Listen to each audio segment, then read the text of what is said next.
Hello, Shri Swami Samarth. आज आपण बघणार आहोत मसाल्याचे वाटण। तर हे वाटण तुम्ही कोणत्याही व्हेज किंवा नॉनव्हेज भाजीसाठी अगदी सहज वापरू शकता आणि खूप टेस्टी अशी भाजी तयार करू शकता। तर त्यासाठी लागणारं साहित्य आहे कांदा, खोबरा, शेंगदाणे, डाळवा, धने आणि इथे काही खडे मसाले आहेत। खडे मसाले जे तुमच्याकडे असतील ते तुम्ही वापरू शकता। तर इथे भेंडी विलायची, कलमी, लौंग, हिरवी विलायची, तेजपान वगैरे मी घेतला आहे। त्यानंतर इथे मी खोबऱ्याचे असे काप करून घेणार आहे। तुम्ही खोबरं खिसूनही घेऊ शकता। कांदा पण मी इथे कापून घेतलेला आहे। त्यानंतर एका पॅन मध्ये थोडं तेल टाकून मी सर्वात आधी खोबरं हलकसं भाजून घेणार आहे। बघा, खोबरं आपल्याला इथे अर्धवटच असं भाजून घ्यायचं आहे।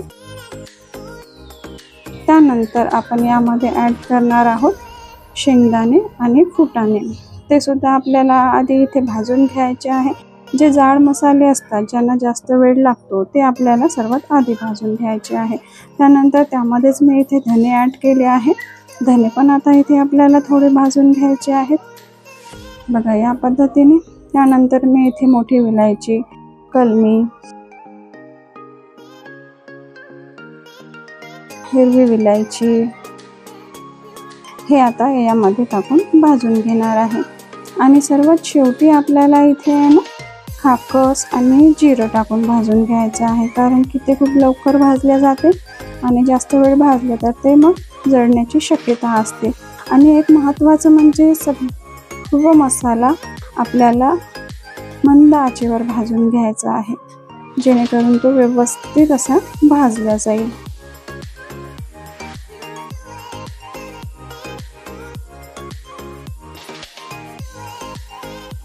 आपला मसाला व्यवस्थित असा भाजला गेलेला आहे। शेवटी मी इथे तेजपान आणि याला दगडफूलच म्हणतात ते सुद्धा मी यामध्ये हलकसं भाजून घेणार आहे। आता आपला मसाला भाजून झालेला आहे। आपण तो सर्व एका प्लेटमध्ये काढून थंड व्हायला ठेवून देऊया। त्यानंतर मी आता इथे पॅनमध्ये थोडं तेल टाकून आपल्याला कांदा भाजून घ्यायचा आहे।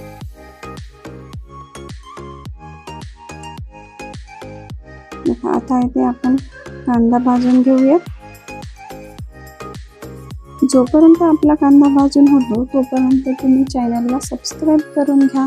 तुमच्या एका सबस्क्राईबमुळे एक मोटिवेशन मिळतो, एक उत्साह मिळतो आणखी चांगले व्हिडिओ बनवण्याचा आणि ते तुमच्यापर्यंत पोहोचवण्याचा। तेव्हा प्लीज चॅनलला सबस्क्राईब करायला मात्र विसरू नका। बघा, आपला कांदा सुद्धा इथे अर्धवट भाजून झालेला आहे। त्यानंतर आपण आता यामध्ये लसूण ॲड करूया आणि लसूण सुद्धा आपल्याला कांद्यासोबत या पद्धतीने भाजून घ्यायचा आहे। आता कांदा आपला व्यवस्थित इथे भाजून झालेला आहे। बघा,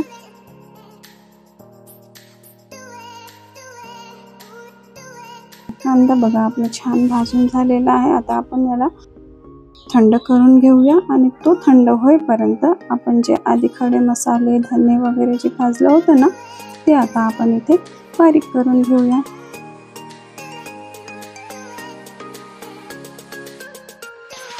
बघा, या पद्धतीने आपल्याला बारीक करून घ्यायचं आहे इथे। त्यानंतर आपण आता इथे थंड झालेला आपला कांदा आणि लसूण ॲड करूया आणि तो सुद्धा त्यासोबत बारीक करून घेऊया। बघा, या पद्धतीने मी इथे बारीक करून घेतला आहे। मसाला इथे मला थोडासा घट्ट आणि जाडसर वाटत आहे, म्हणून मी इथे पाणी टाकून परत याला थोडं फिरवून घेतलं आहे। बघा, आपला आता मसाला हा तयार आहे। हा मसाला ठेवताना आपल्याला काचेचा किंवा स्टीलचा डबा यूज करायचा आहे आणि तो फ्रीजमध्ये स्टोर करून ठेवायचा आहे।